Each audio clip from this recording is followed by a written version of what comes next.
Canon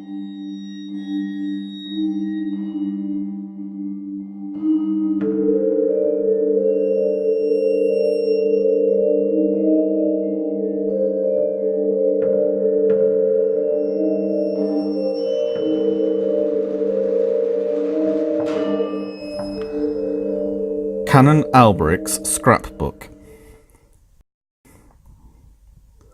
Saint-Bertrand-de-Comminges is a decayed town on the spurs of the Pyrenees, not very far from Toulouse, and still nearer to Bagnères-de-Luchon. It was the site of a bishopric until the Revolution, and has a cathedral which is visited by a certain number of tourists.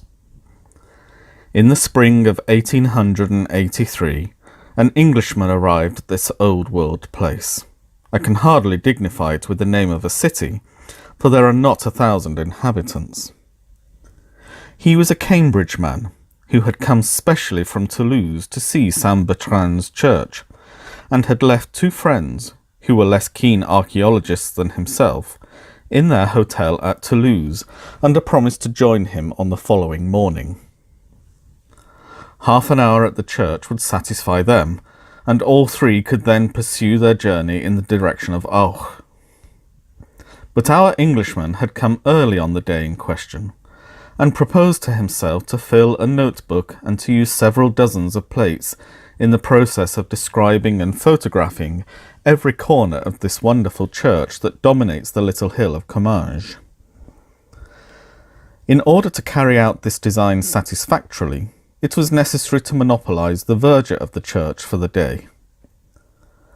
The verger, or sacristan, I prefer the latter appellation, inaccurate as it may be, was accordingly sent for by the somewhat brusque lady who keeps the inn of the Chapeau Rouge. And when he came, the Englishman found him an unexpectedly interesting object of study. It was not in the personal appearance of the little, dry, wizened old man that the interest lay, for he was precisely like dozens of other church guardians in France, but in a curious, furtive, or rather hunted and oppressed air which he had.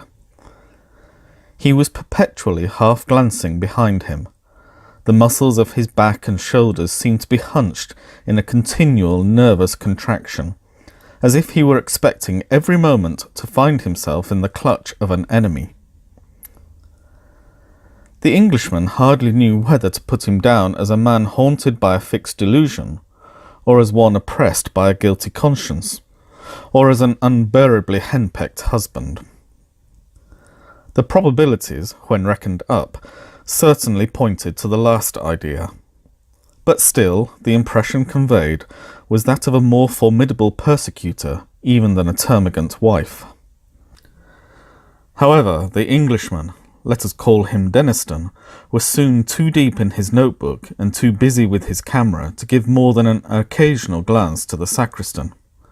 Whenever he did look at him, he found him at no great distance, either huddling himself back against the wall or crouching in one of the gorgeous stalls.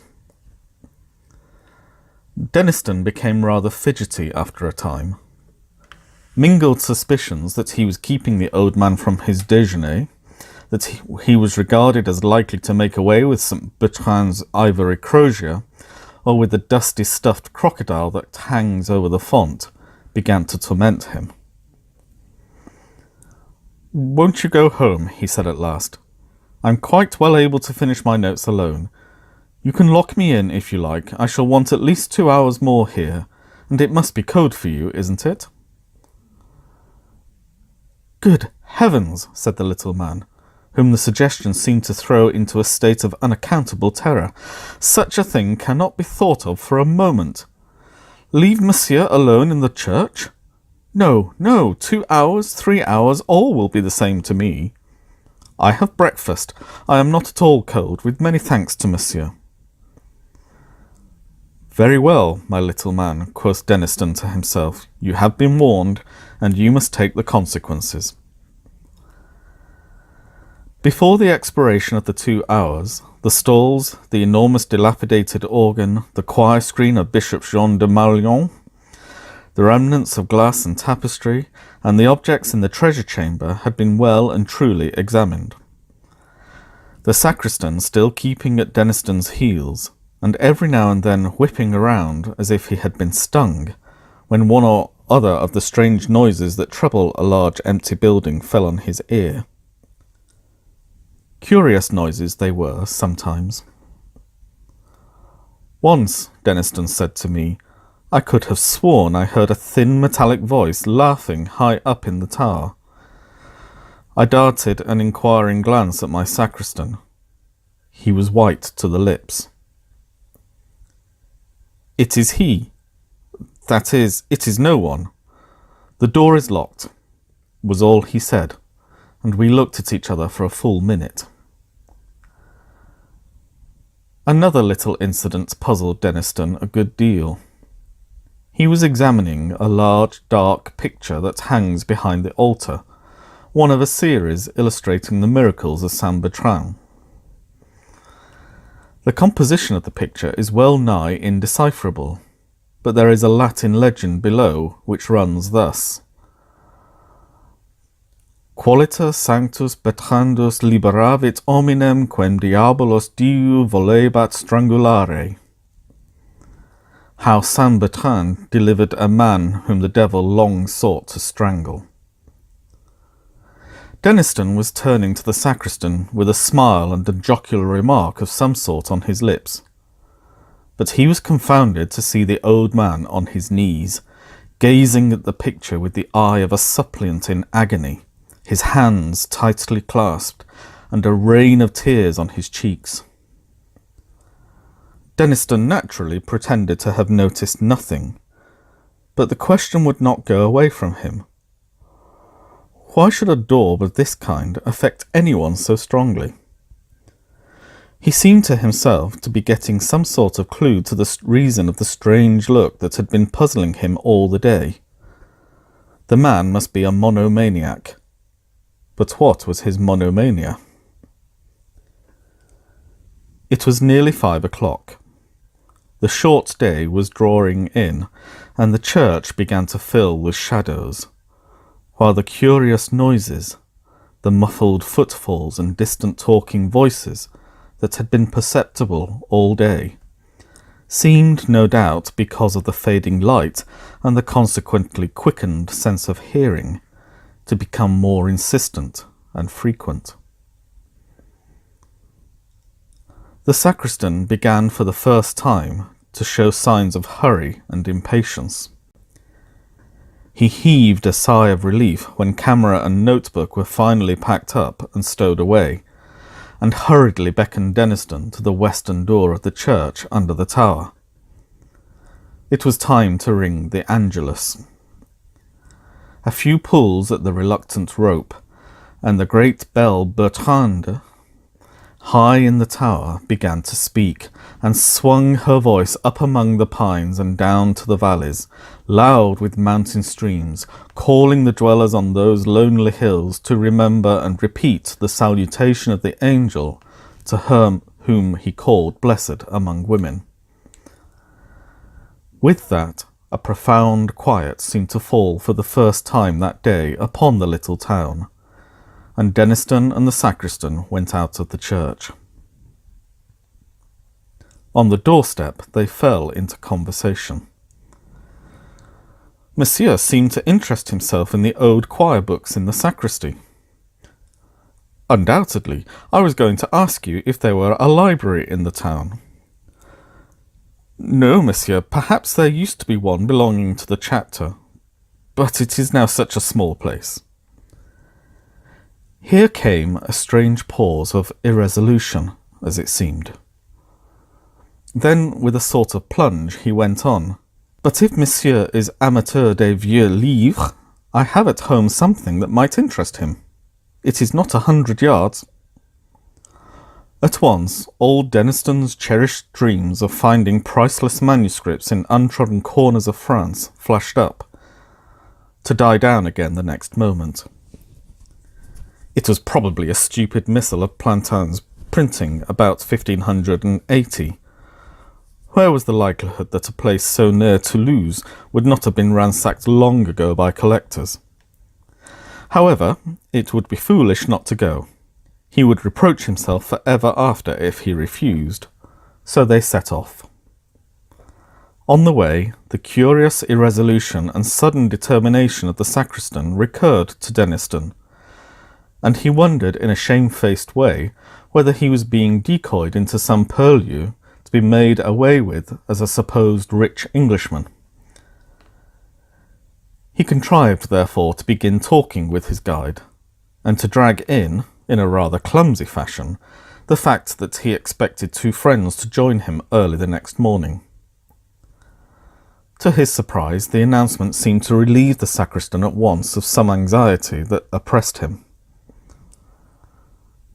"That is well," he said quite brightly. "That is very well. Monsieur will travel in company with his friends. They will be always near him. It is a good thing to travel thus in company. Sometimes." The last word appeared to be added as an afterthought, and to bring with it a relapse into gloom for the poor little man. They were soon at the house, which was one rather larger than its neighbours, stone-built, with a shield carved over the door, the shield of Alberic de Mauleon, a collateral descendant, Denniston tells me, of Bishop John de Mauleon. This Alberic was a canon of Comminges from 1680 to 1701. The upper windows of the mansion were boarded up, and the whole place bore, as does the rest of Comminges, the aspect of decaying age. Arrived on his doorstep, the sacristan paused a moment. "Perhaps," he said, "perhaps after all, monsieur has not the time." "Not at all, lots of time. Nothing to do till tomorrow. Let us see what it is you have got." The door was opened at this point, and a face looked out, a face far younger than the sacristan's, but bearing something of the same distressing look. And here it seemed to be the mark, not so much of fear for personal safety, as of acute anxiety on behalf of another. Plainly, the owner of the face was the sacristan's daughter, and but for the expression I have described, she was a handsome girl enough. She brightened up considerably on seeing her father accompanied by an able-bodied stranger. A few remarks passed between father and daughter, of which Denniston only caught these words, said by the sacristan. He was laughing in the church, words which were answered only by a look of terror from the girl. But in another minute they were in the sitting-room of the house, a small, high chamber with stone floor, full of moving shadows cast by the wood fire that flickered on a great hearth. Something of the character of an oratory was imparted to it by a tall crucifix, which reached almost to the ceiling on one side. The figure was painted of the natural colours. The cross was black. Under this stood a chest of some age and solidity, and when a lamp had been brought and chairs set, the sacristan went to this chest, and produced therefrom, with growing excitement and nervousness, as Denniston thought, a large book, wrapped in a white cloth, on which cloth a cross was rudely embroidered in red thread.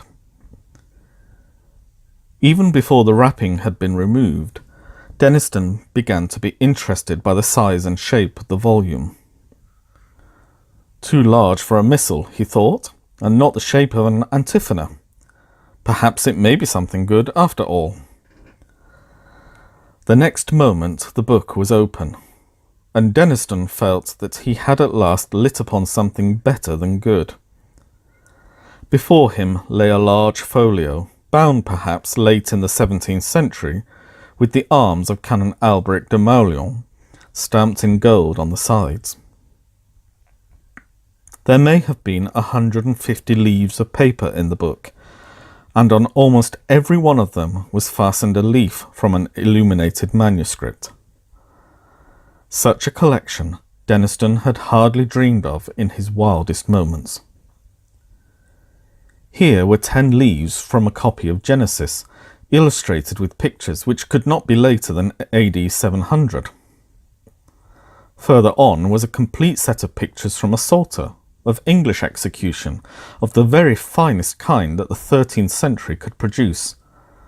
And perhaps best of all, there were 20 leaves of uncial writing in Latin, which, as a few words seen here and there told him at once, must belong to some very early unknown patristic treatise.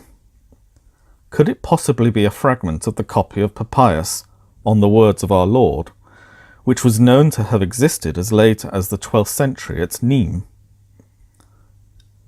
In any case, his mind was made up. That book must return to Cambridge with him, even if he had to draw the whole of his balance from the bank and stay at Saint-Bertrand till the money came. He glanced up at the sacristan to see if his face yielded any hint that the book was for sale. The sacristan was pale, and his lips were working. "If Monsieur will turn on to the end," he said.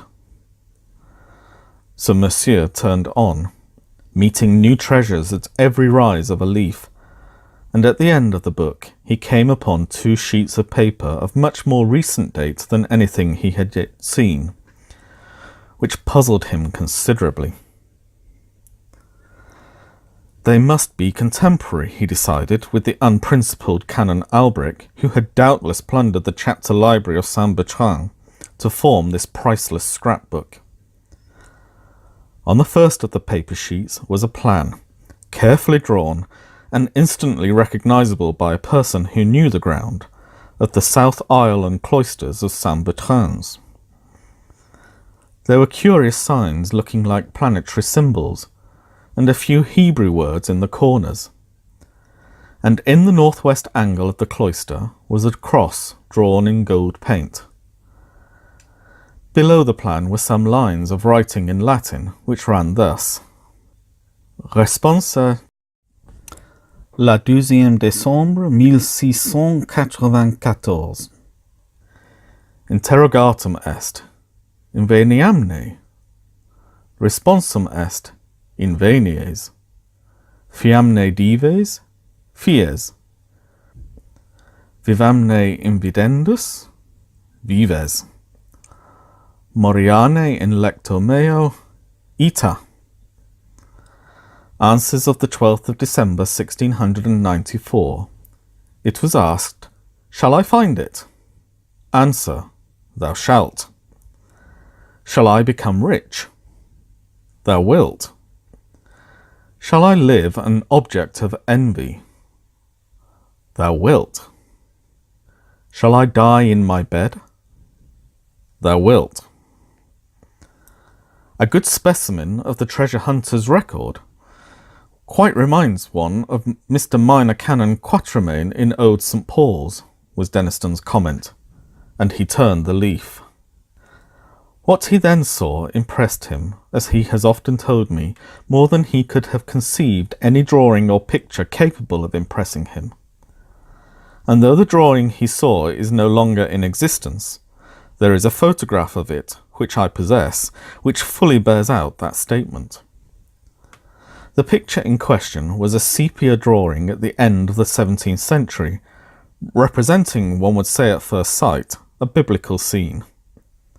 For the architecture, the picture represented an interior, and the figures had that semi-classical flavour about them, which the artists of 200 years ago thought appropriate to illustrations of the Bible. On the right was a king on his throne, the throne elevated on 12 steps, a canopy overhead, soldiers on either side, evidently King Solomon. He was bending forward with outstretched sceptre in attitude of command. His face expressed horror and disgust, yet there was in it also the mark of the imperious command and confident power. The left half of the picture was the strangest, however. The interest plainly centred there. On the pavement before the throne were grouped 4 soldiers, surrounding a crouching figure which must be described in a moment. A 5th soldier lay dead on the pavement, his neck distorted and his eyeballs starting from his head. The 4 surrounding guards were looking at the king. In their faces, the sentiment of horror was intensified. They seemed, in fact, only restrained from flight by their implicit trust in their master. All this terror was plainly excited by the being that crouched in their midst. I entirely despair of conveying by any words the impression which this figure makes upon anyone who looks at it. I recollect once showing the photograph of the drawing to a lecturer on morphology, a person of, I was going to say, abnormally sane and unimaginative habits of mind. He absolutely refused to be alone for the rest of that evening, and he told me afterwards that for many nights he had not dared to put out his light before going to sleep. However, the main traits of the figure I can at least indicate. At first, you saw only a mass of coarse, matted black hair. Presently, it was seen that this covered a body of fearful thinness, almost a skeleton, but with the muscles standing out like wires. The hands were of a dusky pallor, covered, like the body, with long, coarse hairs and hideously taloned. The eyes, touched in with a burning yellow, had intensely black pupils, and were fixed upon the throned king with a look of beast-like hate. Imagine one of the awful bird-catching spiders of South America translated into human form, and endowed with intelligence just less than human, and you will have some faint conception of the terror inspired by the appalling effigy. One remark is universally made by those to whom I have shown the picture. It was drawn from the life. As soon as the first shock of his irresistible fright had subsided, Denniston stole a look at his hosts. The sacristan's hands were pressed upon his eyes. His daughter, looking up at the cross on the wall, was telling her beads feverishly. At last the question was asked, "Is this book for sale?" There was the same hesitation, the same plunge of determination that he had noticed before, and then came the welcome answer, "If monsieur pleases." "How much do you ask for it?" "I will take 250 francs. This was confounding. Even a collector's conscience is sometimes stirred, and Denniston's conscience was tenderer than a collector's. "My good man," he said again and again, "your book is worth far more than 250 francs, I assure you, far more." But the answer did not vary. "I will take 250 francs, not more." There was really no possibility of refusing such a chance. The money was paid, the receipt signed, a glass of wine drunk over the transaction, and then the sacristan seemed to become a new man. He stood upright. He ceased to throw those suspicious glances behind him. He actually laughed, or tried to laugh. Denniston rose to go. "I shall have the honour of accompanying monsieur to his hotel," said the sacristan. "Oh, no, thanks. It isn't 100 yards. I know the way perfectly, and there is a moon." The offer was pressed 3 or 4 times and refused as often. "Then monsieur will summon me if he finds occasion. He will keep the middle of the road. The sides are so rough." Certainly, said Denniston, who was impatient to examine his prize by himself. And he stepped out into the passage with his book under his arm. Here he was met by the daughter. She, it appeared, was anxious to do a little business on her own account. Perhaps, like Gehazi, to take somewhat from the foreigner whom her father had spared. A silver crucifix and chain for the neck. Monsieur would perhaps be good enough to accept it. Well, really, Denniston hadn't much use for these things. What did Mademoiselle want for it? Nothing in the world. Monsieur is more than welcome to it. The tone in which this and much more was said was unmistakably genuine, so that Denniston was reduced to profuse thanks and submitted to have the chain put around his neck. It really seemed as if he had rendered the father and daughter some service which they hardly knew how to repay. As he set off with his book, they stood at the door looking after him, and they were still looking when he waved them a last good night from the steps of the Chapeau Rouge. Dinner was over, and Denniston was in his bedroom, shut up alone with his acquisition. The landlady had manifested a particular interest in him, since he had told her that he had paid a visit to the sacristan and bought an old book from him. He thought, too, that he had heard a hurried dialogue between her and the said sacristan in the passage outside the salle à manger. Some words to the effect that Pierre and Bertrand would be sleeping in the house had closed the conversation. All this time, a growing feeling of discomfort had been creeping over him. Nervous reaction, perhaps, after the delight of his discovery. Whatever it was, it resulted in a conviction that there was someone behind him, and that he was far more comfortable with his back to the wall.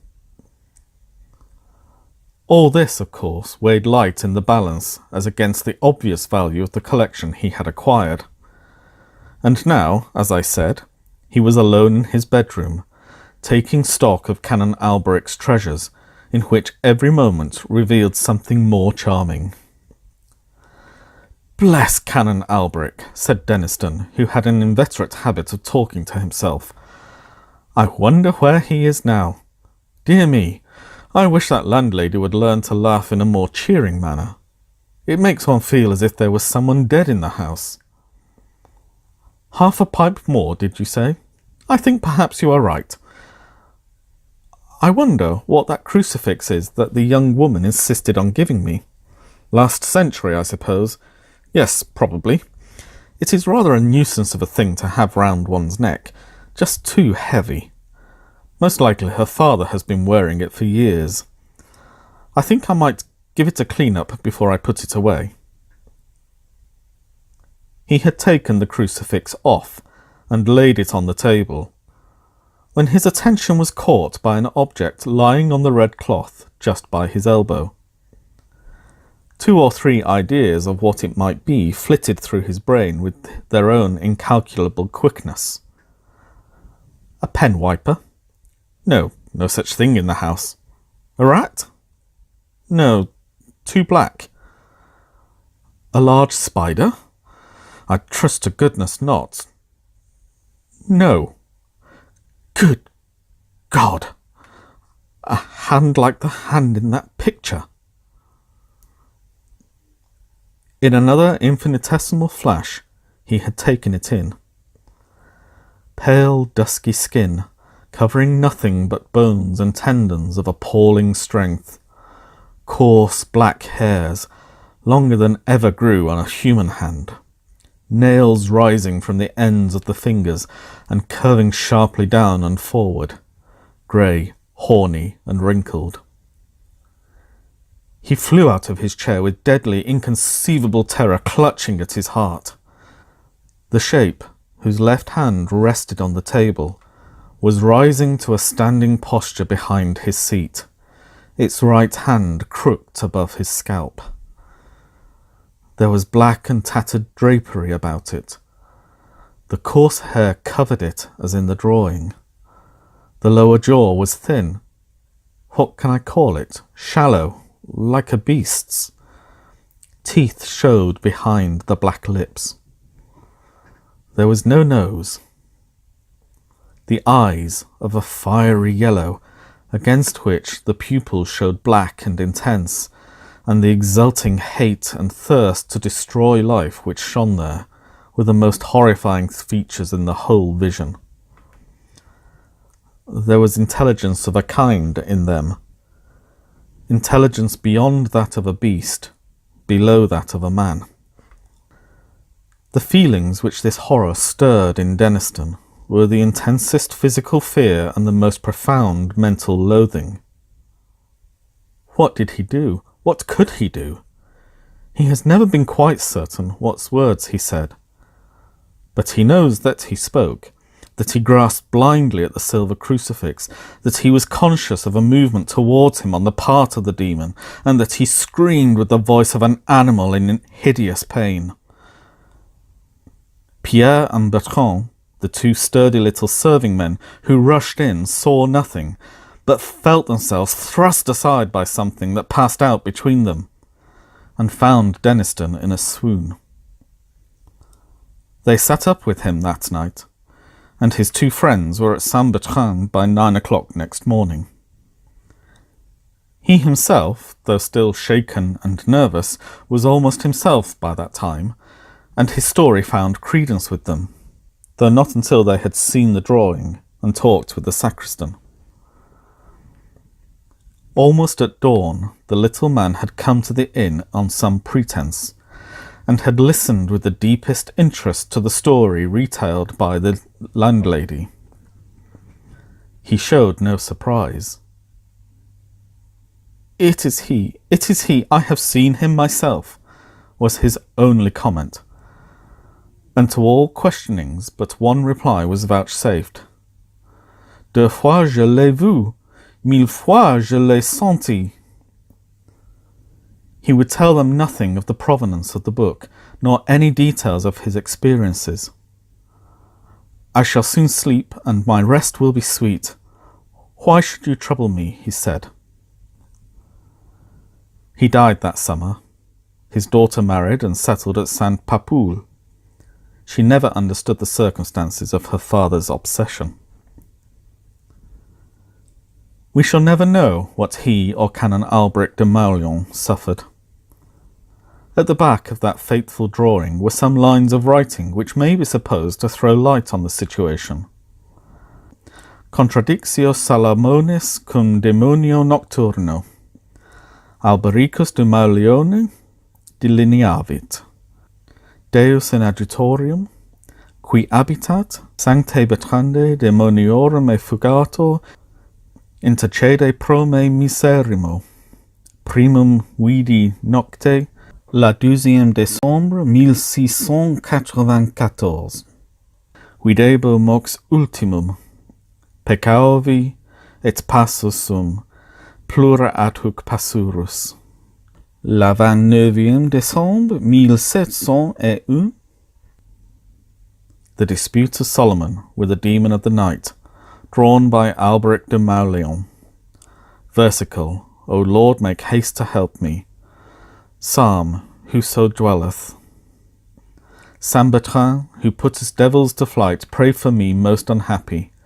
I saw it first on the night of December the 12th, 1694. Soon I shall see it for the last time. I have sinned and suffered, and have more to suffer yet. December the 29th, 1701. The Gallia Christiana gives the date of the canon's death as December the 31st, 1701, in bed of a sudden seizure. Details of this kind are not common in the great work of the Samarthani. I have never quite understood what was Denniston's view of the events I have narrated. He quoted to me once a text from Ecclesiasticus. Some spirits there be that are created for vengeance, and in their fury lay on sore strokes. On another occasion he said, Isaiah was a very sensible man. Doesn't he say something about night monsters living in the ruins of Babylon? These things are rather beyond us at present. Another confidence of his impressed me rather, and I sympathized with it. We had been, last year, to Comminges to see Canon Alberic's tomb. It is a great marble erection with an effigy of the canon in a large wig and soutane, and an elaborate eulogy of his learning below. I saw Denniston talking for some time with the vicar of Saint-Bertrand, and as we drove away he said to me, I hope it isn't wrong. You know, I am a Presbyterian, but I believe there will be saying of Mass and singing of dirges, for Alberic de Maulion's rest. Then he added with a touch of the northern British in his tone, I had no notion they came so dear. The book is in the Wentworth collection at Cambridge. The drawing was photographed and then burnt by Denniston on the day when he left Comminges on the occasion of his first visit.